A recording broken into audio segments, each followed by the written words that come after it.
राम राम भाई सारे ने। आज है 9 सितंबर और हम देखेंगे 9 सितंबर के महत्वपूर्ण करंट अफेयर जो कि आपके आने वाले सभी प्रतियोगी परीक्षा में काफ़ी महत्वपूर्ण रहने वाले हैं।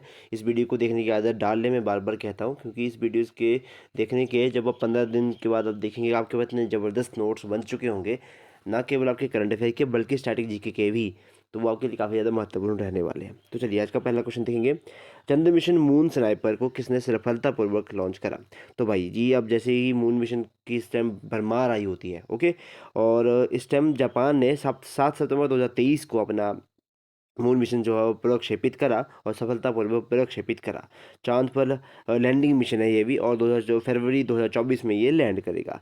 कौन से रॉकेट से लॉन्च करा? A24 रॉकेट से इन्होंने अपने इससे लॉन्च करा। जापान की जो स्पेस एजेंसी है उसका नाम है जाक्सा, और रूस की स्पेस एजेंसी है उसको कहते हैं रॉसकॉस्मोस।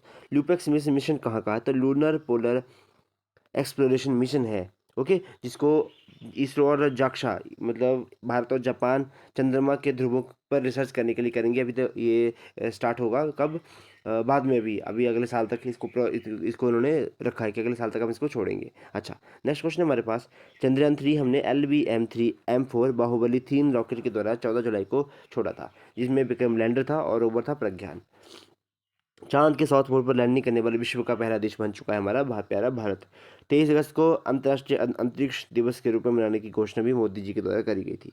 आदित्य L1 मिशन, जिसको हमने PSLV-C57 रॉकेट के द्वारा प्रक्षेपित करा, और ये जो L1 पॉइंट है हमारे चंद्रमा के ऊपर, ओके, उसकी स्टडी करने के लिए हमने इसको भेजा। अच्छा, DSR क्या है? ये सिंगापुर के उपग्रह थे जिसको हमने PSLV-C56 के द्वारा भेजा था। ये क्वेश्चन आता है भाई कि PSLV-C56 के द्वारा हमने किसके रॉकेट भेजे, और 57 के द्वारा हमने कौन सा रॉकेट भेजे। कुछ यही क्वेश्चन मैंने 2-3 बार एग्जाम में देखा है, वनडे एग्जामिनेशन में यही क्वेश्चन पूछे जाते हैं। NVS-01 को कौन से रॉकेट से छोड़ा था हमने? तो GSLV-F12 रॉकेट के द्वारा इसको हमने छोड़ा था। मंगलयान PSLV-C25 के द्वारा हमने इसको छोड़ा था। सेकंड क्वेश्चन हमारा, भारतीय वायु सेना की पश्चिमी कमान ने कौन सा मेगा प्रशिक्षण अभ्यास करा? तो पश्चिमी कमान ने त्रिशूल एक मेगा अभ्यास करा, जो कि 4 सितंबर से स्टार्ट होगा। हाल ही में स्थगित, क्योंकि 9 से 10 सितंबर तक आपका G20 बैठक है, इसीलिए इसको थोड़ा सा होल्ड के ऊपर डाल दिया गया था। अच्छा जी, भारत चाइना और भारत पाक की सीमा के ऊपर ये अभ्यास चलेगा। ये वार्षिक अभ्यास है, हर साल इसको कराया जाता है। अब कुछ एक्सरसाइज हैं जो कि अनदर कंट्रीज के साथ भारत करता है, इसको हम थोड़ा सा रिवाइज कर लेते हैं। जाए तलवार है आपका UAE के साथ, भारत और UAE के साथ हम अभ्यास करते हैं। साइक्लोन 1 मिस्र के साथ भारत अभ्यास करता है। ऑसी इंडेक्स नाम से पता चल रहा है कि ऑस्ट्रेलिया के साथ भारत अभ्यास करता है। संप्रति भारत और बांग्लादेश के साथ एयर डिफेंडर, ये नाटो का अभ्यास है, ओके। मालाबार, ये आपका quad countries India, USA, Japan और ऑस्ट्रेलिया, इनका युद्ध अभ्यास है। एक्वाटोरियन भारत और मालदीव का युद्ध अभ्यास है। नोमैडिक एलिफेंट भारत और मंगोलिया का ये युद्ध अभ्यास है। थर्ड क्वेश्चन हमारे पास आज का, किस देश के सर्वोच्च न्यायालय ने गर्भपात को अपराध की श्रेणी से बाहर कर दिया? तो मैक्सिको ने इसको गर्भपात को अपराध की श्रेणी से बाहर कर दिया, ओके जी। उससे पहले आपका अर्जेंटीना और कोलंबिया इसको पहले ही कर चुके हैं। ग्रीन वेव क्या है? ये गर्भपात के अपराध की श्रेणी से बाहर कर दिया गया इसको। मैक्सिको सुप्रीम कोर्ट ने कहा गर्भपात अपराध नहीं है, ये महिलाओं का मानवाधिकार है। कुछ कुछ बातों में सही रहेगा, लेकिन जब पेट में जो पल रहा बच्चा अगर फीमेल होगी और उसके बाद गर्भपात करवाया जाएगा तो बहुत ही ज़्यादा दुख की बात हो जाएगी, ये बहुत ही ज़्यादा ये गलत हो जाएगा, ओके। नेक्स्ट क्वेश्चन है हमारा, भारत में गर्भपात अपराध है या नहीं? एक समय सीमा के अंदर करवा सकते हैं, उसके ऊपर इसको अपराध की श्रेणी में डाल रखा है। शायद आपका 24 वीक्स कुछ इस तरह से है तक आप गर्भपात करवा सकते हैं। 20 तक आप एक आधे डॉक्टर से कंसल्ट करके गर्भपात करवा सकते हैं, और जब 24 मंथ हो जाएंगे, 24 वीक्स हो जाएंगे ना, उसके बाद 2 डॉक्टर की सलाह लगेगी आपको गर्भपात करवाने के लिए, ओके। चौथा प्रश्न हमारा, अंतर्राष्ट्रीय साक्षरता दिवस कब मनाया जाता है? तो अंतर्राष्ट्रीय साक्षरता दिवस 8 सितंबर को मनाया जाता है। इसकी शुरुआत 1967 के समय के ऊपर हुई थी। यूनेस्को द्वारा इसको आयोजित कराया जाता है, और यूनेस्को का हेडक्वार्टर आपका पेरिस के अंदर है। थीम क्या है इस बार की? Promoting literacy for a world in the transition. SDG, SDG हमारे पास 17 गोल हैं, और इसका लक्ष्य हमने रखा है 2030 तक। 2015 में स्टार्ट हुआ था, तो 2030 तक हमने एक लक्ष्य रखा है। और सबसे पहला हमारा गोल है, एसडीजी गोल है आपका पॉवर्टी, गरीबी गरीबी हटाओ। ओके। वर्तमान शिक्षा मंत्री हमारे पास धर्मेंद्र प्रधान है। शिक्षा को हमने 42वें संविधान संशोधन के बाद समवर्ती सूची में डाल दिया था। Okay. Let's moves comic book किसकी है? ये यूनेस्को और एनसीईआरटी के द्वारा साथ में इस बुक को लॉन्च करा गया था। लेट्स मूव शिक्षा का अधिकार आर्टिकल नंबर 21A के अंदर है, जिसको हमने 86वें संविधान संशोधन 2002 में इसको इंट्रोड्यूस करा था। नेक्स्ट क्वेश्चन की अगर हम बात करें, भारत का पहला यूपीआई एटीएम किसके द्वारा लॉन्च करा गया? तो हिताची पेमेंट सर्विसेज के द्वारा इसको लॉन्च करा गया। देश का पहला यूपीआई एटीएम जापान का हिताची पेमेंट सर्विसेज और NPCI national payment corporation of India इनके द्वारा इसको स्टार्ट करा गया। इनमें से किसी भी क्रेडिट कार्ड और डेबिट कार्ड नहीं डालना पड़ेगा, सीधा यूपीआई पिन डालो, पैसे निकालो। बिना कार्ड से धन की निकासी हो जाएगी। वाइट लेबल एटीएम, किसी भी बैंक में अपना अकाउंट या पैसा निकाल सकते किसी भी बैंक से। ओके। यूपीआई लॉन्च करने वाला है आपका एनपीसीआई, एनपीसीआई के द्वारा है आपको यूपीआई को लॉन्च करा गया था।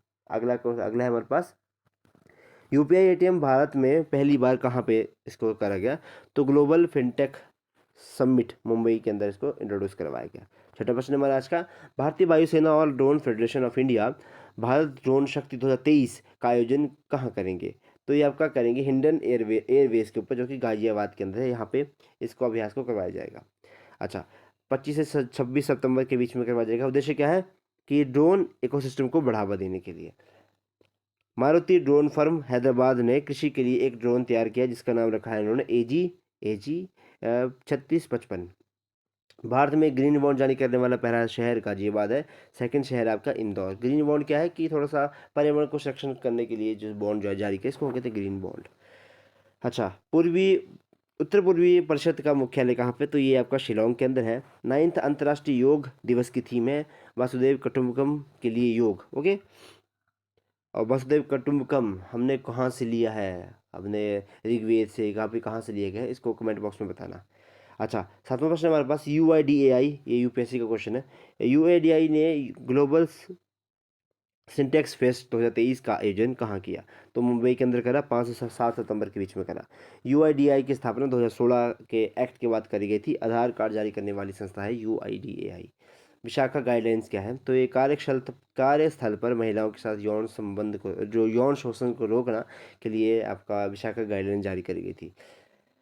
परमानंद कटारा केस, ये चिकित्सा का अधिकार से संबंधित है। पुट्टस्वामी केस, निजता का अधिकार, ये इसको फंडामेंटल राइट की श्रेणी में डाल दिया गया था, right to privacy. Keshavananda Bharati case, ये तो बहुत ही महत्वपूर्ण केस है, जिसने प्रस्तावना को संविधान का अभिन्न अंग माना था। और 24 जुलाई 1973 सबसे ज़्यादा जजिस की बेंच, 13 जजिस की बेंच इसमें बैठी थी, जिन्होंने अपना 7-6 से अपना फैसला सुनाया था कि आपका प्रस्तावना संविधान का अभिन्न अंग है।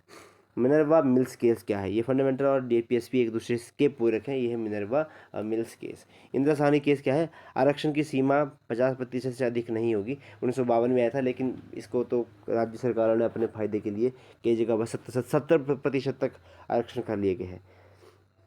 अगला प्रश्न हमारे पास, प्लेटिनम रेटिंग के साथ आईजीबीसी का ग्रीन रेलवे स्टेशन प्रमाणित प्राप्त करने वाला बेजवाड़ा रेलवे स्टेशन कहाँ पर स्थित है? तो ये आंध्र प्रदेश के अंदर स्थित है। दक्षिणी मध्यम रेलवे जोन का सेकंड है ये, ठीक है। पहला है आपका सिकंदराबाद और सेकंड इन्होंने आंध्र प्रदेश को के लिए कराया गया। भाषाई आधार पर भारत का पहला राज्य आंध्र प्रदेश बना था 1953 के अंदर।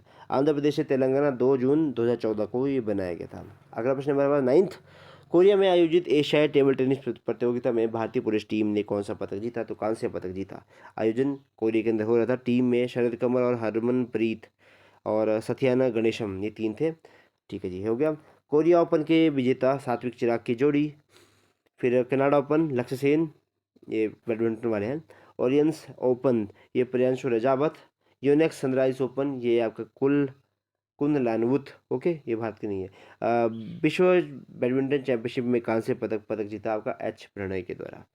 10वां प्रश्न हमारा आज का, किस राज्य पुलिस ने महिलाओं को सुरक्षा देने के लिए सेफ सिटी योजना प्रारंभ करने की घोषणा की है? तो हरियाणा सरकार के द्वारा इसको स्टार्ट करा गया। महिलाओं को सुरक्षित वातावरण उपलब्ध करवाने के लिए सीसीटीवी लगाएंगे, सिक्योरिटी गार्ड बैठाएंगे। 1930 का जो टोल फ्री नंबर भी इन्होंने इनके द्वारा जारी करा गया। बहुत ज़्यादा क्राइम है भाई आपके हरियाणा के अंदर। इंटरनेशनल सोलर अलायंस का हेडक्वार्टर आपका गुरुग्राम हरियाणा के अंदर है। हड़प्पा सभ्यता का पहला बड़ा संग्रहालय राखीगढ़ी हरियाणा के अंदर ही है।